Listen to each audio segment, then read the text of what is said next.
Hi everyone, we're back after a while. We had a sort of long hiatus with Professor Raja Mohan. We're talking about today, of course, his column Raja Mandala in the Indian Express. You should read it. Wherever you're watching this video, there should be a link in the description.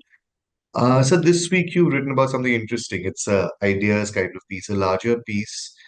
In election season, we see a curious sort of dichotomy. One is that more than ever, foreign policy is something that the government at least touts as one of its great achievements, India's place in the world. Reporters when they go out, we hear it on the campaign trail. आज हिंदुस्तान इतनी बड़ी चीज हो गई है प्रधानमंत्री ने किया. But on the other hand, there's in fact, as you point out, a lot less engagement politically. That the opposition, for example, is completely unwilling or unable. We'll get into that in a bit to deal with foreign policy as a political issue, or at least as an issue worth discussing. How do you make that, but first I want to go back to the kind of the way it is, the idea of foreign policy in the popular, this thing, the way it is articulated.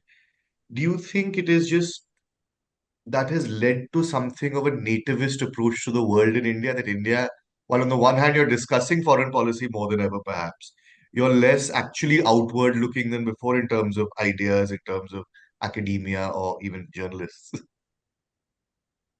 No, it's there are multiple paradoxes here. I mean, I think one, India has never been as globalized as it is today. Almost 40% of our GDP is linked to global trade. More Indians are traveling, more Indians are working outside. In a way, our economy, our people-to-people contacts are deeply tied to the world, and you have a large diaspora. So in a way, historically, we've never been so connected to the world.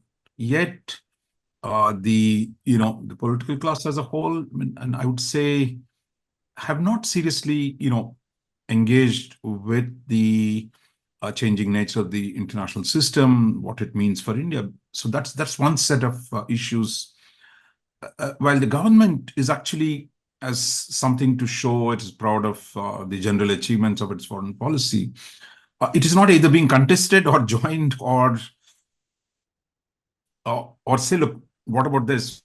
Yeah. What about that? Rather than merely, well, the government has good reasons to say it has done well, but that can't be the only thing. I mean, I think the opposition has to ask questions. That's one kind of engagement. We've seen some of that, for example, when China, what happened in Ladakh in the summer of 2020. The Congress Party kept saying, look, what happened? You're not telling us the truth. But then that's not enough to ask the bigger questions. Where is China headed? How does China power affect us? So Congress, so the opposition has not really engaged with that issues.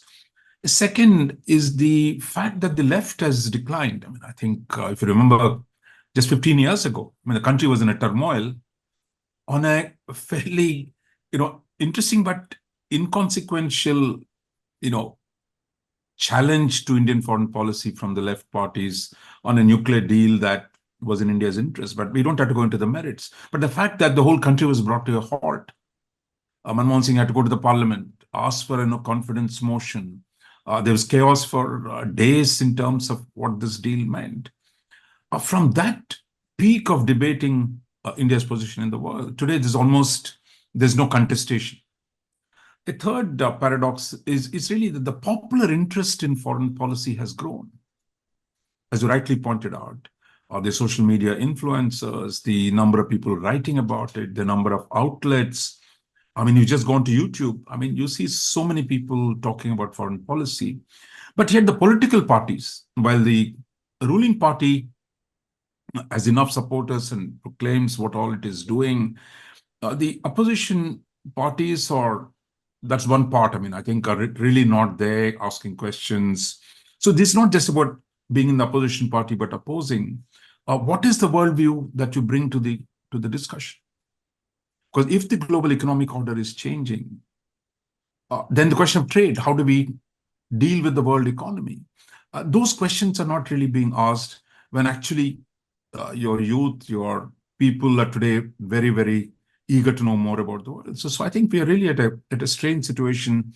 My view, at least what I've argued, this is really because the Congress is on a defensive and the left has declined. Left historically used to offer diagnosis of the world. Sometimes they Yeah, were terribly wrong, yeah. but at least there was an attempt at starting from first principles. Where is the world going? What should India do? What are our interests?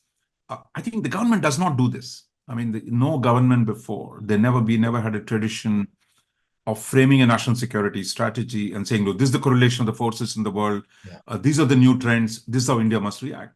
The government is on the hoop, improvising, doing things with the Congress or BJP.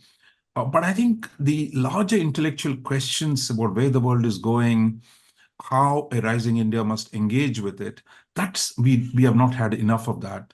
And I hopefully uh, this election might trigger some attempt at doing that.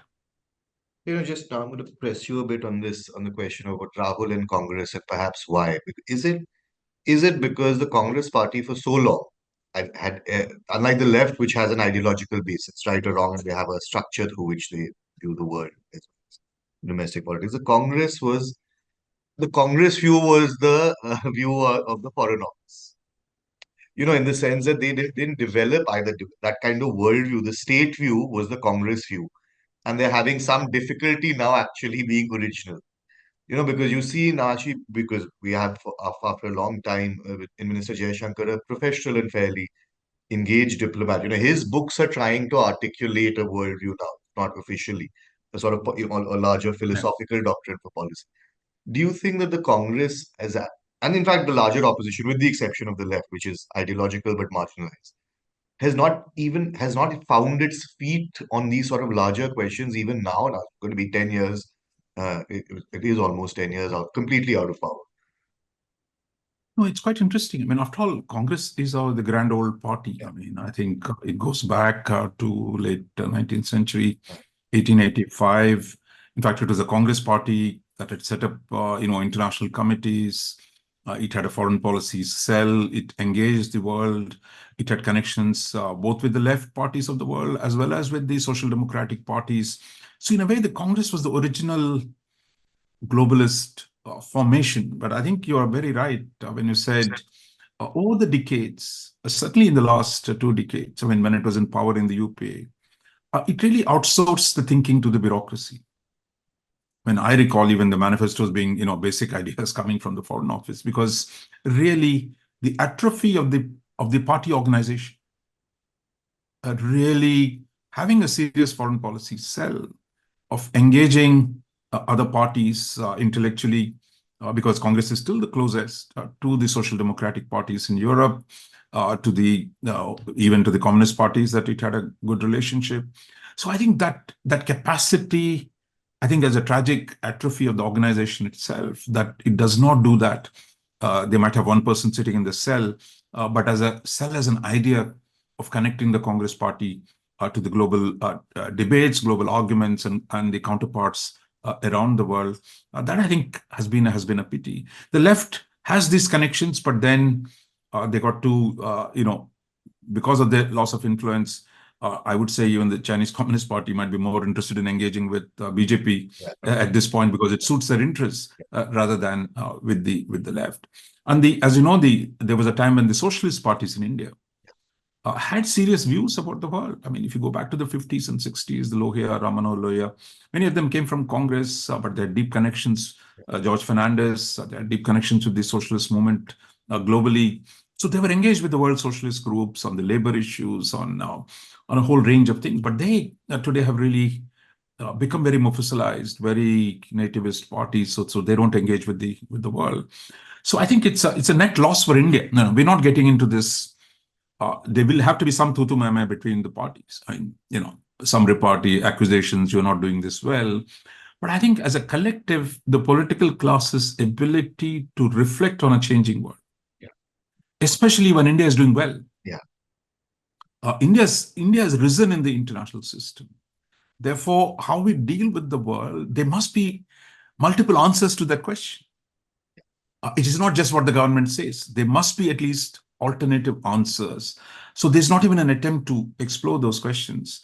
And I think this where I would say even the think tanks really mostly celebratory, following the government.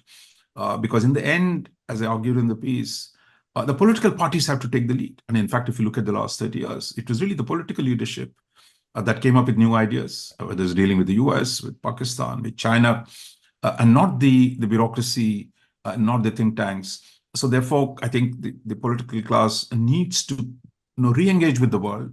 I know that in every manifesto, they'll have a couple of throwaway lines on foreign policy, which really they themselves don't take seriously. But I think at this point, I think we need to push them a bit and say, look, tell us what you think of the world. No, no, Tell us that's where very, do you think India should yeah. go? No, absolutely. So, no, like what you pointed out, it is surprising that what used to be the two big, I mean, Ukraine, of course, but then on Palestine, we've had such little internal debate. I mean, from the political parties, which all of whom used to have a great principle from the socialist to, I mean, communists will, no one's listening, but it is an interesting. So finally, I just on this think tank question, which is an interesting you brought up, because you have traditionally outside of this political class kind of thing, you would have had two sources of knowledge creation or debate. One would have been universities, of course, and then more recently, this kind of think tank.